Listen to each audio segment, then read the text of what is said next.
Welcome to WBC Faster Together, the LinkedIn series of the Women Business Collaborative.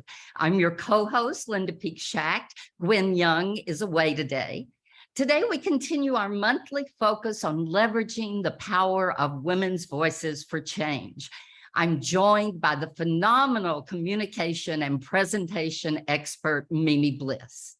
Before we get started, let me tell you more about the WBC. The Women Business Collaborative is an unprecedented alliance of over 70 women's business organizations and hundreds of business leaders building a movement to change the business landscape and to achieve equal position, pay, and power for all women in business. We are mobilizing thousands to create momentum and accelerate the pace of change through our 9 action initiatives, which you can see in the chat and at our website at wbcollaborative.org. Edie Fraser is our founder and CEO. Our leadership council is a diverse board of directors and advisory and leaders who include more than 34% people of color. Each week in this series, we explore different ways to advocate for change. We present you data, research, and best practices. We show the importance of cross-generational collaboration and the allyship of men. And we lift up the power of women's voices for change. That's what we focus on today. There's no better person to help us with presentation skills to amplify our voices for change than my friend, Mimi Bliss. Mimi's company, Bliss Communications, is based in Nashville, where she is a much sought after coach and for leaders and for leadership teams. She has become known as an international audience, to an international audience through her LinkedIn series with practical, effective tips for virtual and in-person presentations. I've personally seen her magic. So Mimi, welcome. Thank you, Linda. It's great to be here. I love what you're doing. Well, we love having you. And before we get to the actual presentation issues you see in women, you actually coach both women and men. So tell us your one presentation tip and your worst pet peeve. So presentation skills are a core leadership skill. As leaders, being really good at presentations and communicating effectively is going to make us better at everything we do. And my background's in television. I was a TV reporter for a number of years. And what I see over and over, if there's one thing you want to do, is think about your voice. If we say, I really support this initiative, but our voice doesn't sound like we support it, like the words don't matter. So thinking about you speaking with punctuation, say it like you mean it. For example, you did that, right? When you open this, like your voice has energy, it's paced well, you sound enthusiastic, you're natural, all of that. Things to watch and to avoid. One that comes to mind, especially in virtual, is screen share. And I tell people this all the time, like it should be simple, but it's not. I see more people get in trouble with screen share day in and day out than anything else. So make sure you know how to share the screen and be confident. What we never want to do is apologize. Can you see this? I'm not sure if I did that right.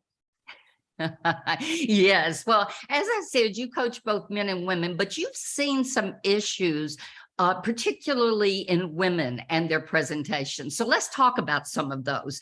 Why don't we start with the message and your advice that it be shorter and sharper? I have a client, very senior woman in a very senior level role, really fabulous leader. I learn something every time I work with her, and she refers a lot of people, probably mostly women, to me for executive presentation skills.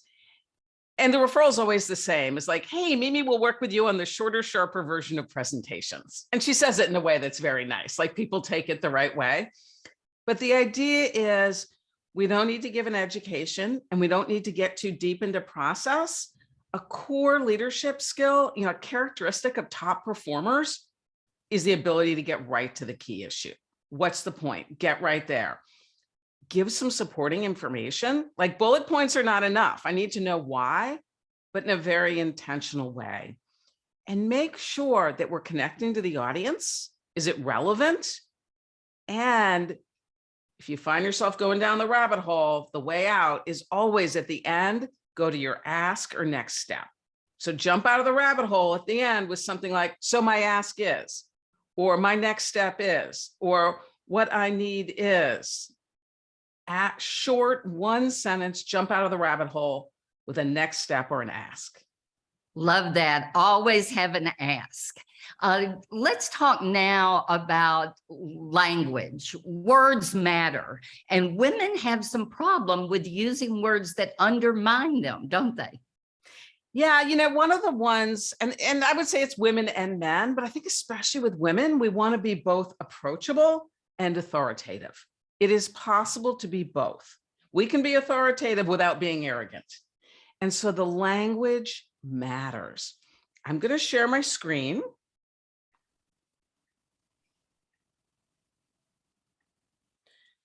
We want to eliminate minimizing words. I'll talk a little bit about just, as you know, the problem with as you know is like either they know it, and so we shouldn't say it. Or more likely, it's so important it bears reinforcing, in which case we don't want to say as we know. We want to say, what's really important here is, I know it's late in the day. That's kind of an apology. Like I wasn't tired and bored till you told me to be. I'll talk a little bit about, my perspective is we're already talking. So it's not necessary to tell them we're going to talk. An interesting one is we're excited. And I call this the Twinkies of filler words. We're excited is a Twinkie because we can't stop at just one. We don't say we're excited. We don't eat one Twinkie, we eat three. We don't say we're excited once. We say it 4 or 5 times. And it's contagious. The people around us, especially if you're mentoring other women or you're in a leadership role, the people around us will subconsciously use that kind of language. So instead, we want to pause, take a breath, and flag our main points. The flag is the way we begin the sentence that says, hello, important. And when we use flag phrases, we stand up straighter. We sound more confident. Examples are, we're seeing a shift. My ask is, our next step is, what we learned, our focus is. Confident ways to begin a sentence. And something else to think about here is when you're not sure, you're worried, you don't want to speak up and say, no, you're wrong and I'm right.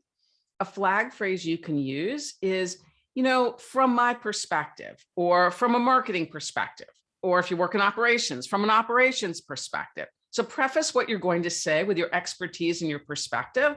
And that's something I learned from a senior woman executive a number of years ago, who was often the only woman in the room. And she would start with from a fill in the blank perspective of her role. That's terrific. Well, we talked about words, we talked about message. Why don't we talk about delivery? You have so many good tips on delivery, and so many of us wonder, what do we do with our hands? How do we stand? What do we do when we're on a Zoom? And also in terms of pausing, in terms of how we use our language and our body language. Can you talk about that? There are very actionable things that make a big difference, and it starts with your feet. So if you look at these feet, they're too close together, not a solid foundation. I mean, even as I say this, I'm like self-correcting, right? I'm going, ooh, my feet are too close together. So I just shifted my feet so they're more shoulder width apart. I need a solid foundation to stand on. And same thing if we're seated. When I speak, if I'm speaking at a table or virtually, I try to get both feet on the floor. The moment I cross my legs and start twisting in the chair, bad things happen. If we're standing a more formal presentation at a conference or a business presentation with PowerPoint, I like the way this woman in the stock photo is standing. I can't see her feet, but I know they are facing forward. She's got her feet square to the audience. She can engage with the slide if she needs to. She can engage with her audience. The moment your feet start shifting sideways is when you could have your back to the audience. So you can turn and look around and move, but you got to keep your feet facing forward. Some of the videos that I have on my website and on LinkedIn, you can follow me on LinkedIn. I try to post a video, about once a week. For example, this is a video on how to stand, and also the don'ts, right? Like, don't just kind of hang out pretty far from the screen. You see, I'm pretty close to the screen here, and that allows people to see the screen and see me. We want to avoid clasped hands. Once we've got a solid foundation with our feet, we can move to the hands. When our hands are clasped and folded, everything flattens out. It's monotone. Elbows off the table. I wish I had $1 for every time I said that to some important person I'm working with. I'm like, where are your elbows? Because I can't really see on Zoom a lot of the time, but I can tell by the voice. And they'll go, oh, they're resting on the armrest. I'm like, sit up, lean in, hands on the table. Elbows off the table, especially in virtual. And this isn't just when you're like sitting in meeting, like, we all can just hang out, but when we're presenting or speaking, that's when we do it. And here's why. And I'll ask you, Linda, who's talking? The person on the left or the right? The left? Yeah, you got it. Open, natural gestures. The right, folded hands, is listening mode. So that's when we try to speak with folded hands, it restrains our voice. We're less confident. And once we can use our voice, we're more persuasive. And research from Rutgers University and the Wharton Business School at the University of Pennsylvania found we're a little louder and we vary our voice and we pause between thoughts, we are more persuasive. What I find with folks who are earlier in their careers, where it really may be a confidence issue, is it really makes a difference if I say, hey, that was good, a little louder. And that's all it takes. And it really isn't volume. It's they stand up straighter, they sound more confident, they're more persuasive. So just thinking louder can make a difference. What I found for people at more senior level, like they've been doing this for a while, they're more confident. It's more of vary your voice, pause, speak with punctuation. The pause applies to all of us. Just take a breath between thoughts, catch up, short sentences, break up the sentence. And we can even pause with our eye contact. We want to maintain eye contact for a complete thought. Look at a person, get out a sentence, pause, get to the next person. Trying to avoid just scanning, when we're anxious, is just scanning the room. And for virtual, look at the camera. It's so hard. We want to look at the people and scan the faces on the screen. But when I do that, it looks like, I'm looking at my phone or something. So eye contact with the camera when we're presenting. It may not be 100% of the time, but when you start out, look at the camera like it's a person. And you can even put like colored paper up there to draw your eye to the camera. Some real sort of technical things around virtual, and we'll get into more. I love, we can talk more in depth about engaging people, but just make sure your camera is close to eye level, prop it up on books. A lot of people figured this out, but it's hard. I struggle every day with this stuff. One of the favorite tips in my workshops is rule of thirds. If you look at the man in the middle, you'll see his eyes are just about in the top third of the screen. And I can see enough of his enough of his shoulders to see the top of his pocket. That's just about right. We want to avoid teeny tiny bit of shoulders and a bunch of space. Soft lighting on your face is better than harsh overheads. Overhead lights are tough on all of us. I love this photo someone sent me because there's nothing fancy here. She just took some lamps and put them on the other side of the monitor. Camera ready, deep, solid colors. I love that blue. That is just like perfect. That is a great color for video, and it's solid.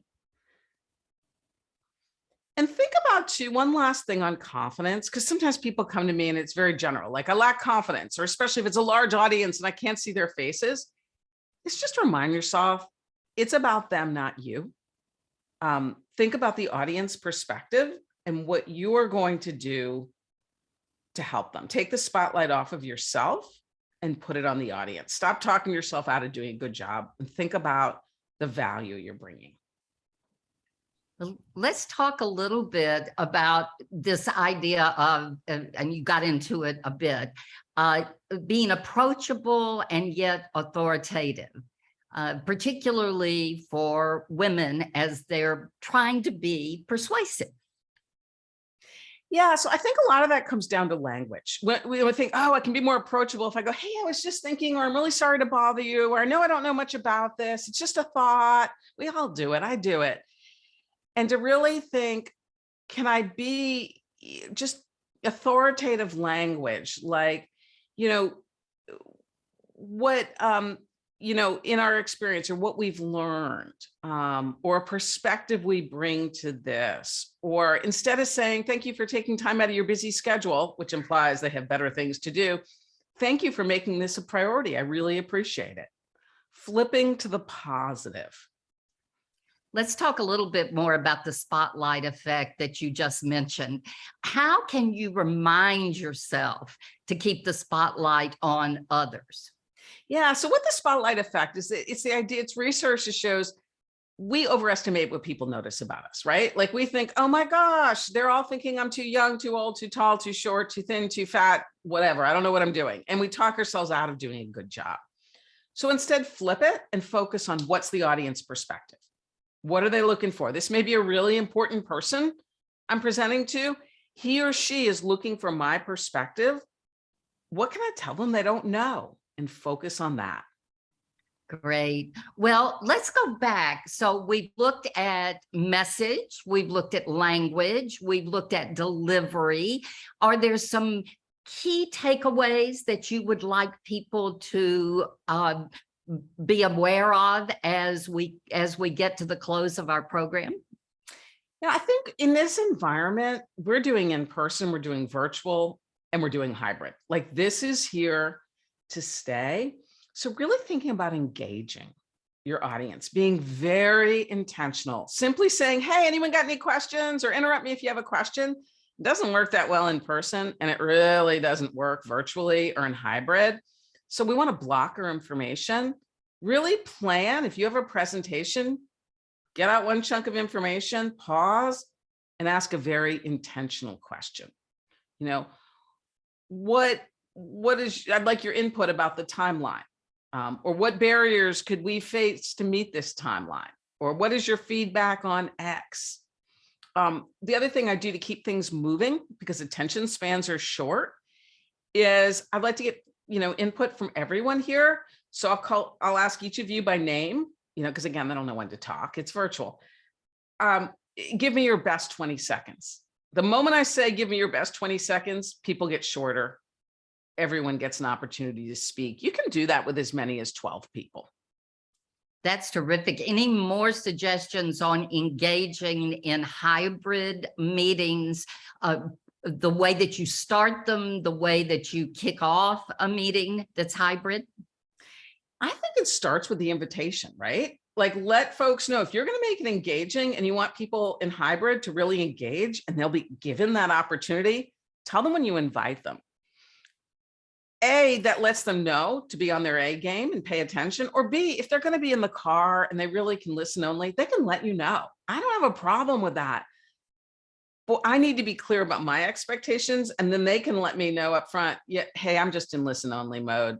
I got to take this from the car. So clear on the invitation, and then clear when we're going around and getting input. I might say, hey, I'd like to start with the folks in the room. Maybe we can start with, Sarah, you and I have talked about this.